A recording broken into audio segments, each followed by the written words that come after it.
Les dieux ont des gardiens du trône. Voici un rare manuscrit biblique orthodoxe éthiopien. Le livre d'Hénoch fait partie des textes qui tentent d'expliquer cela. En ce moment même, Mel Gibson se trouve au studio Cinecittà à Rome, où il réalise ce qu'il considère comme le film le plus important de sa vie. Et la version de Jésus-Christ qu'il met en scène n'existe dans aucune Bible occidentale. Elle a été délibérément dissimulée par des hommes puissants qui ont passé 17 siècles à s'assurer qu'elle ne soit jamais découverte. Ce que Gibson a découvert, ce que contient la Bible éthiopienne, est tellement éloigné des enseignements du christianisme occidental qu'à la vue de ce film, une seule question compte. Qu'ont-ils enterré d'autres, le cinéaste, qui a exploré d'autres horizons? En 2004, Mel Gibson a réalisé La Passion du Christ, filmée en araméen, en latin et en hébreu. Aucun compromis hollywoodien, aucune concession au public. Le film dépeignait les 12 dernières heures de la vie de Jésus avec une brutalité qui a bouleversé les salles de cinéma. La flagellation, la couronne d'épines, la lente agonie vers le calvaire. Les critiques l'ont jugé excessif. Le public l'a qualifié de représentation la plus poignante de la souffrance du Christ jamais portée à l'écran. Avec un budget modeste, le film a engrangé plus de 600 millions de dollars à travers le monde, devenant ainsi le film classé R, le plus lucratif de l'histoire du cinéma américain, pendant près de 20 ans. Pourtant, Gibson a affirmé à maintes reprises publiquement et avec insistance que ce film ne racontait que la première partie de l'histoire. Depuis plus de 20 ans, il travaille à une suite. Il l'a décrit comme un projet qui le hante quelque chose, auquel il n'a pu renoncer, même lorsque Hollywood a tenté de mettre un terme à sa carrière. Les Écritures juives font parfois référence à des êtres surnaturels. Le film s'intitule désormais officiellement La Résurrection du Christ. Il est divisé en 2 parties et distribué par Lionsgate. Son budget s'élèverait à 100 millions de dollars. Le tournage est en cours au studio Cinecittà de Rome. La première partie sortira le vendredi saint 2027. La seconde partie sera diffusée 40 jours plus tard, le jour de l'Ascension. La vision que Gibson a décrite pour ce film est sans précédent dans la représentation du christianisme occidental à l'écran. Dans une interview accordée au National Catholic Register en 2022, Gibson a déclaré que le film ne suivrait pas une narration linéaire. Il mêlerait la résurrection à des événements à travers le temps, le passé, le présent et des royaumes totalement différents. Il affirma que l'histoire devait commencer par la chute des anges. Et pour cela, expliqua-t-il, il fallait aller ailleurs dans un autre royaume. Puis il prononça les mots qui glacèrent l'assistance. Il faut aller en enfer. Concernant son expérience avec Joe Rogan, il est allé plus loin. Il a révélé qu'il travaillait à partir de 2 scénarios, l'un traditionnel, l'autre qu'il a décrit comme une expérience psychédélique. Ces mots exacts, vous entrez dans d'autres dimensions. Vous êtes en enfer. Vous assistez à la chute des anges. Or, ce voyage précis, la descente du Christ à travers plusieurs cieux, sa confrontation avec les anges déchus, son passage en enfer, a déjà été relaté il y a près de 200 ans. Le livre d'Hénoch n'a jamais été considéré comme une écriture sainte par les Juifs, mais il figure dans la Bible éthiopienne. Non pas grâce à un cinéaste ni à un théologien moderne, mais grâce à des moines vivant dans des monastères, à flanc de falaises, creusés dans les montagnes d'Éthiopie. Et ce qu'ils ont consigné est sur le point de se heurter à l'événement cinématographique religieux le plus important du siècle. Mais avant d'aborder le cas de ces moines, il est essentiel de voir la preuve irréfutable qu'un passage a été délibérément retiré de votre Bible et que ceux qui l'ont retiré savaient parfaitement ce qu'ils faisaient. La preuve irréfutable qu'ils ont enterré. Le livre d'Hénoch a été écrit des siècles avant la naissance du Christ, peut-être dès 300 avant notre ère. Pendant la majeure partie de l'histoire occidentale, sa lecture était interdite, mais des moines éthiopiens l'ont préservée. Et enfoui dans ces pages se trouve la description d'une figure divine si spécifique, si précise dans son imagerie, qu'il ne peut s'agir d'une coïncidence. Le chapitre 46 du livre d'Hénoch décrit une figure à la tête blanche, comme la laine au visage, empreint de grâce, entouré de fleuves de feu dans un tribunal céleste. des anges s'agenouillent. Les méchants sont condamnés. Au centre se tient un être de lumière éclatante qui juge toute la création. Il est appelé le Fils de l'homme, l'élu le juste juge. Tout au long du livre, cette figure apparaît sans cesse, non pas comme un doux professeur, mais comme un être d'une terrifiante autorité cosmique, présidant au destin de chaque âme ayant jamais existé. À présent, considérons l'Apocalypse 1,14, écrite par Jean de Patmos vers 95 après Jésus-Christ, des siècles plus tard. Sa tête et ses cheveux étaient blancs comme de la laine, blancs comme la neige. Ses yeux éteignent comme une flamme ardente. Les deux textes décrivent des pieds assemblables à du bronze poli affiné dans une fournaise. Tous deux parlent d'une voix semblable au grondement des eaux, au grondement du tonnerre. Tous deux décrivent une épée de jugement autoritaire sortant de sa bouche. Tous deux décrivent des yeux des yeux de feu et un visage resplendissant d'une lumière insoutenable. Le langage est trop précis pour être fortuit. L'imagerie est trop spécifique pour être une coïncidence. Ce qui apparaît dans l'Apocalypse n'est peut-être pas une vision nouvelle, mais l'écho d'une chose bien plus ancienne dont on a voulu vous cacher l'origine. Le docteur George Nickelsburg a consacré des décennies à l'Université de l'Iowa à la rédaction du commentaire anglais de référence sur le premier livre d'Enoch. Lorsqu'il compara les deux textes, Enoch et l'Apocalypse, il déclara que les parallèles étaient frappants et qu'il lui fallut des années pour en saisir pleinement la portée. Il affirma que l'auteur de l'Apocalypse puisait directement dans la tradition énochienne, ne créant rien de nouveau, mais reprenant une vision déjà ancienne, à l'époque où Jean écrivit son premier mot. Et tenez-vous bien, l'Épître de Jude, que vous avez sous les yeux dans votre Bible, cite directement le livre d'Enoch, au versets 14 et 15, presque mot pour mot. Jude considère Enoch comme une prophétie faisant autorité. Enoch s'inscrit pleinement dans le débat juif visant à approfondir ce sujet. Il est digne d'être placé au même titre que la Torah et les écrits des prophètes. Les pères de l'Église primitive, tels que Tertullien et Irénée, le citaient abondamment et le considéraient comme une véritable révélation. Les spécialistes de la période du Second Temple confirment que confirme que le livre d'Enoch était largement diffusé loin d'être obscur ou marginal, mais bien intégré au monde religieux même où le Nouveau Testament a vu le jour. Les auteurs du Nouveau Testament connaissaient le livre d'Enoch. Ils le citaient. Ils le considéraient comme une écriture sacrée. Et puis, 3 siècles plus tard, des hommes puissants ont décidé qu'il était désormais interdit de le lire. En 363, le concile de Laodicée le rejeta officiellement. Des copies furent détruites. Le texte fut jugé dangereux, trop dangereux pour les croyants ordinaires. Telle était la position officielle. Mais toutes les copies furent détruites loin de là.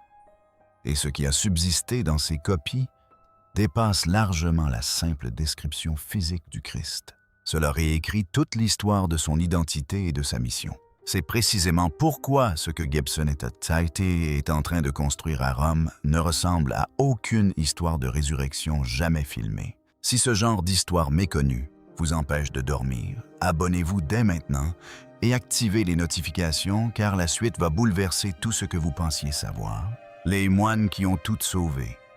Voici ce que personne ne vous dit sur la façon dont cela a survécu. L'Église orthodoxe éthiopienne fait remonter ses origines au IVe siècle, sous le règne du roi Esa-Nadaksum, faisant de l'Éthiopie l'une des plus anciennes nations chrétiennes au monde, plus ancienne que la christianisation de la plupart des pays d'Europe. Ces écritures ont été préservées en gaèse, une langue sacrée ancienne devenue tradition littéraire chrétienne, avant même que le latin ou le grec ne s'imposent dans la foi. Lorsque l'expansion islamique déferla sur l'Afrique du Nord au 7e siècle, l'Éthiopie devint une île chrétienne isolée encerclée, coupée du monde politique méditerranéen par des déserts et des territoires hostiles, coupée des conciles, coupée des décrets, coupée des autodafés. Cet isolement a tout sauvé. Le christianisme éthiopien n'a jamais participé aux purges théologiques qui ont remodelé la foi partout ailleurs, haut perché dans les montagnes du Tigré. Dans des monastères messas creusés à flanc de falaise accessibles uniquement à la corde et à main nue, les moines ont perpétué la tradition de génération en génération, de siècle en siècle. Assis dans des pièces faiblement éclairées, par des lampes à huile, ils mélangeaient de l'encre à partir de minéraux et de plantes, préparaient le parchemin à partir de peaux d'animaux. Chaque manuscrit leur prenait des mois, voire des années. Ce labeur les courbait et leur abîmait la vue, leurs mains crispées sur les calames. Ils façonnaient avec une minutie extrême chaque caractère de l'ancienne écriture gaise. Ils l'ont fait malgré tout, car ils croyaient en préserver une révélation divine, non des livres interdits, non des idées dangereuses, mais la vérité telle qu'ils l'avaient toujours connue. Suivez-moi bien, car la preuve de ce qu'ils ont sauvé est stupéfiante. Des missionnaires venus de Syrie se rendirent dans ce qui était alors appelé le royaume d'Aksum, et ils y apportèrent une abondante littérature, les évangiles de Garima, datés au carbone 14, par une équipe de l'université d'Oxford entre 330 et 660 après Jésus-Christ. Figurant parmi les plus anciens manuscrits chrétiens enluminés connus à ce jour. Jacques Mercier, l'historien d'art français qui a contribué à faire connaître ses manuscrits à l'international, a décrit sa première rencontre avec ses œuvres comme un véritable choc. Des enluminures en couleur illustrant la vie du Christ conservée dans un état de conservation exceptionnel pendant plus de 500 ans au sein d'un monastère de montagne isolé, totalement inconnu du monde occidental. Et tenez-vous bien, la Bible éthiopienne compte jusqu'à 88 livres. À titre de comparaison, la Bible protestante en compte 66 et la version catholique 73. L'écart est considérable. Il ne s'agit pas d'une simple note de bas de page. Nous parlons de textes entiers, le livre d'Hénoch, le livre des Jubilés, l'Ascension d'Isaïe, les livres des Maccabées, le livre de l'Alliance. Des écritures complètes que l'on ne trouve nulle part ailleurs au monde. Des écrits que les premiers chrétiens lisaient, citaient et considéraient comme sacrés. Des textes qui ont façonné la théologie des premières communautés chrétiennes, jusqu'à ce que des hommes puissants, réunis en conseil, les jugent trop dangereux pour les croyants ordinaires. Et ce que ces textes révèlent sur Jésus est sur le point de bouleverser tout ce que vous croyez savoir de lui, à commencer par son apparence, et surtout par ses paroles. Le Christ qu'il ne voulait pas que vous voyez. Dans l'art et la tradition occidentaux, Jésus est calme, doux, réconfortant. Teint pâle, regard tendre, longs cheveux bruns, le bon berger. L'ami des pécheurs, celui qui tend l'autre joue. Ces qualités sont présentes dans le récit, mais elles ne le définissent pas entièrement. Les textes éthiopiens révèlent une réalité plus profonde. Une réalité que le christianisme occidental a passé des siècles à atténuer, à modifier, voire à effacer. Dans les écritures éthiopiennes, le Christ n'est pas simplement bienveillant. Il est immense, cosmique, bouleversant, à la fois sauveur et juge guérisseur et guerrier. Lumière qui réconforte et lumière qui aveugle. Ses cheveux brillent comme de la laine au soleil. Ses yeux brûlent comme un feu enfermé dans du cristal. Son visage resplendit plus fort que 1000 soleils, tout en rayonnant d'une paix infinie. Sa voix ne se contente pas de parler, elle résonne à travers les royaumes, faisant trembler les montagnes, fendant les eaux, imposant l'obéissance aux anges comme aux démons. Autour de lui, le temps se déforme, l'espace se courbe, la trame même de l'existence vibre en sa présence. Ceci n'est pas une métaphore. Ceci n'est pas une exagération poétique destinée à créer un effet dramatique. C'est le portrait chrétien originel du Christ précieusement conservé en Éthiopie, tandis que le reste du monde s'est vu proposer une version édulcorée, aseptisée, plus facile à appréhender. Une version conçue non pour perturber, mais pour réconforter. Non pas pour vous réveiller, mais pour vous maintenir à votre place. Mais voici le plus troublant. La description physique n'est que la partie émergée de l'iceberg. Ce que les textes éthiopiens affirment que le Christ a réellement enseigné est bien plus dangereux pour le pouvoir institutionnel que son apparence. Dans un passage, Jésus déclare « Vous n'êtes pas des enfants de poussière, mais des enfants de lumière. » Prenez un instant pour réfléchir à ce que cela signifie. Le christianisme occidental traditionnel martèle un seul message.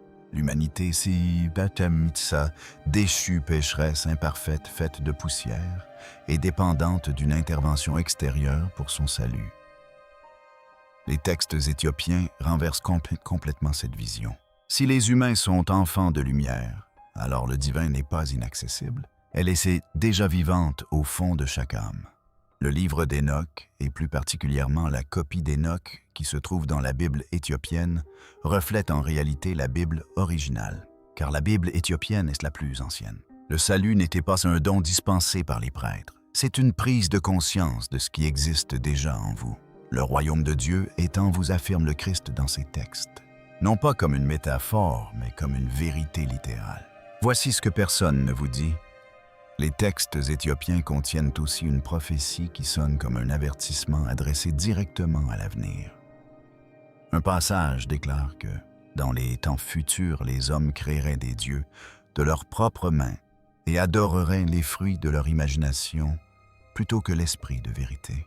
Durant la Renaissance, les artistes européens s'y sont attelés, transformant l'image du Christ en une figure pâle délicate et typiquement européenne. Au fil des générations, ces peintures ont peu à peu remplacé le Christ cosmique et rayonnant décrit dans les textes les plus anciens. La prophétie l'avait annoncé des siècles avant qu'il ne se produise. C'est précisément pour cette raison que ces textes furent supprimés lorsque l'empereur Constantin se convertit au christianisme au IVe siècle. Un mouvement spirituel décentralisé dut se transformer en une institution centralisée capable de soutenir le pouvoir impérial. La diversité des croyances dut être anéantie. Les textes mettant l'accent sur la rencontre personnelle et directe avec Dieu devinrent des menaces existentielles. L'ascension d'Isaïe affirmait que les gens ordinaires pouvaient recevoir des visions divines sans l'intervention de prêtres. Le livre d'Hénoch expliquait que la révélation se faisait par des voyages célestes et non par l'intermédiaire d'autorités reconnues. Les enseignements éthiopiens sur la lumière divine intérieure affirmaient que le salut ne nécessitait ni rituels religieux, ni sacrements institutionnels. Si le divin réside déjà en chaque être humain, pourquoi aurait-on besoin d'un prêtre? Pourquoi payer la dîme? Pourquoi acheter des indulgences? Pourquoi se confesser à un clerc? Si l'on peut communier directement avec Dieu, ce ne sont pas des questions théologiques. Ce sont des questions d'argent, de pouvoir et de contrôle. L'Église médiévale devint l'une des institutions les plus riches d'Europe précisément parce qu'elle prétendait avoir un accès exclusif à Dieu. Dîmes, indulgences, frais de baptême, de mariage et de funérailles. Tout reposait sur une seule croyance, le peuple avait besoin de l'Église pour atteindre le salut. Et les responsables de ce système répondirent à la menace que représentaient ces textes en les faisant disparaître. Le livre d'Hénoch fut rejeté à Laodicée en 363 après Jésus-Christ. L'ascension d'Isaïe fut qualifiée d'apocryphe. Des copies furent détruites, les auteurs dénoncés, l'enseignement réduit au silence. Le message était pourtant d'une clarté implacable. Le salut ne passe que par les voies officielles et ces voies mènent à Rome. Mais toutes les copies n'ont pas été détruites, c'est par les flammes. Gibson a décrit la version du Christ qu'il conçoit pour 2027 comme quelque chose d'inédit à l'écran. Il a raison. Et la raison pour laquelle cela n'a jamais été porté à l'écran auparavant est que ce texte se trouve dans des manuscrits conservés dans des monastères éthiopiens. Manuscrits que des hommes puissants ont jadis tenté d'effacer de la mémoire. Ce texte, au cœur de tout cela, est sur le point de vous révéler exactement ce que Gibson est en train de filmer. Les 7 cieux. Gibson s'apprête à adapter au cinéma l'ascension d'Isaïe, un récit datant de la fin du 1er ou du début du 2e siècle contemporain de certains passages du Nouveau Testament. Ce livre emmène le prophète Isaïe dans un voyage guidé à travers 7 cieux. Non pas une vague métaphore spirituelle, mais une description détaillée et structurée de royaumes cosmiques distincts. Chacun peuplé d'êtres propres, ayant sa propre proximité avec le divin et ses propres lois de la réalité. Bien plus complexe que le simple univers à 3 niveaux, décrit dans la plupart des traditions bibliques occidentales. Dans le premier ciel, les anges veillant sur la terre. Dans le second, les mouvements des étoiles et des corps célestes sont dirigés. Au troisième ciel, Isaïe contemple le paradis lui-même, y compris l'arbre de vie. Il franchit des portes de feu vivant, marche sur des sols de lumière stellaire cristallisée et découvre une architecture non de pierre, mais d'énergie pure. Au sixième ciel, Isaïe s'effondre. La splendeur des êtres qui y résident est trop sainte et trop intense pour un corps humain. Et pourtant même leur gloire n'est que le reflet de quelque chose d'infiniment plus grand qui les attend au-dessus, puis le septième ciel. Un royaume où aucun être créé ne pourrait survivre par nature. Isaïe contemple le bien-aimé, une figure d'autorité rayonnante prête à descendre dans l'existence humaine. Et c'est là que le texte devient stupéfiant. Il décrit la descente du Christ avec une précision extraordinaire. Il ne tombe pas simplement du ciel sur la terre. À chaque niveau, il voile délibérément sa propre divinité afin que les êtres présents puissent le percevoir. Au sixième ciel, il apparaît comme un être du sixième ordre. Au cinquième comme l'un des êtres du cinquième ordre. Son éclat s'estompe à chaque étape, non pas parce que son pouvoir s'affaiblit, mais parce qu'il choisit de le contenir. Couche après couche, il s'enveloppe de l'imitation. L'infini se comprime dans le fini, lorsqu'il arrive à Bethléem sous la forme d'un nourrisson. Même les anges inférieurs ne voient qu'un enfant totalement inconscient de la présence cosmique qui se cache dans son petit corps fragile. Les Écritures juives font parfois référence à des êtres surnaturels. Seul Dieu le Père et le Saint-Esprit reconnaissent sa véritable nature. Tous les autres êtres de la création ont été trompés, non par malice, mais par l'immensité de son sacrifice. Dans cette perspective, la crucifixion n'est pas seulement une tragédie humaine, mais une rupture cosmique, la source même de la vie qui fait l'expérience de la mort, remodelant brièvement la structure même de la réalité. Et la résurrection n'est pas simplement un corps qui revient à la vie. C'est l'être le plus puissant qui soit retrouvant toute sa gloire infinie après avoir volontairement confiné ce pouvoir dans une chair humaine. Toutes les limitations sont brisées, tous les voiles sont levés. Son éclat s'éteint et pleinement libéré, non pas progressivement, mais d'un seul coup. Voilà le point crucial. Lorsque Gibson a confié à Joe Rogan son intention de montrer le Christ traversant d'autres royaumes, assistant à la chute des anges et à sa descente aux enfers, l'ascension d'Isaïe avait déjà tracé cette voie précise près de 2 ans auparavant. Gibson n'invente rien de nouveau. Il exhume un récit ancestral, un récit délibérément enfoui pour que personne ne fasse jamais le lien. L'original n'a jamais été perdu. Il attendait simplement la parole vivante. Cette vision ancestrale n'est pas figée dans le passé. Dans les églises éthiopiennes d'aujourd'hui, le Christ est connu sous le nom d'Exiaber, Seigneur de l'univers, à la fois majestueux et doux. Feu et lumière, puissance et compassion. Les icônes éthiopiennes le représentent avec une peau sombre et des yeux profonds et pénétrants auréolés d'or rayonnant, pleinement humain et indéniablement cosmique à la fois. Dans la tradition occidentale, Jésus offre d'abord le réconfort. Dans la vision éthiopienne, c'est l'émerveillement qui précède. On prend conscience de la grandeur de celui qui se tient devant soi. Puis vient le réconfort. Et tenez-vous bien dans les manuscrits éthiopiens, les miracles du Christ ne sont pas de simples actes de bonté. Ce sont des rétablissements de l'ordre cosmique. Lorsqu'il apaise la tempête, le vent reconnaît son Créateur et se tait.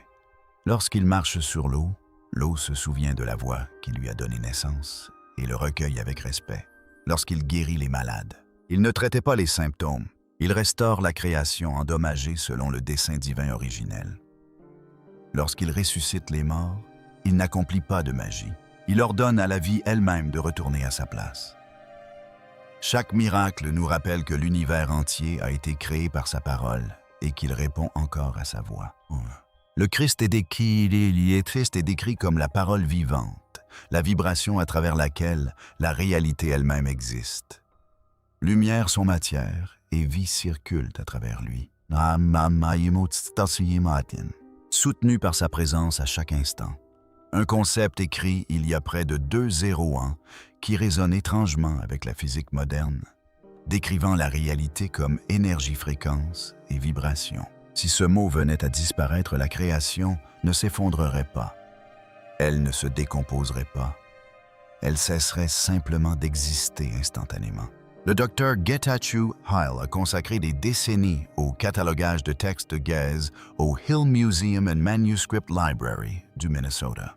Il confiait que le plus difficile dans sa carrière avait été de convaincre les chercheurs occidentaux qu'il ne s'agissait ni de curiosité, ni de simples notes de bas de page régionales, mais de documents chrétiens fondamentaux que l'Occident avait tout simplement choisi d'oublier. Il avait raison.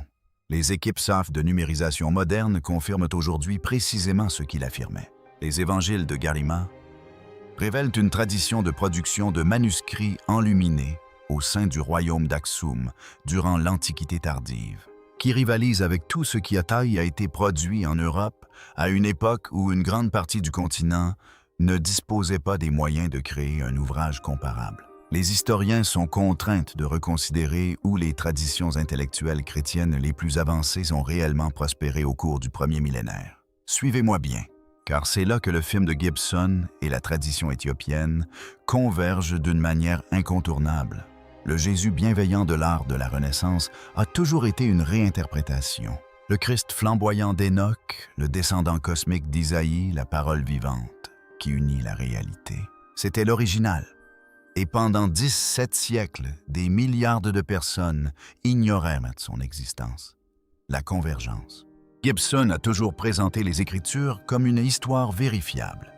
Il se dit ouvertement profondément chrétien et affirme avoir une confiance absolue en la Bible.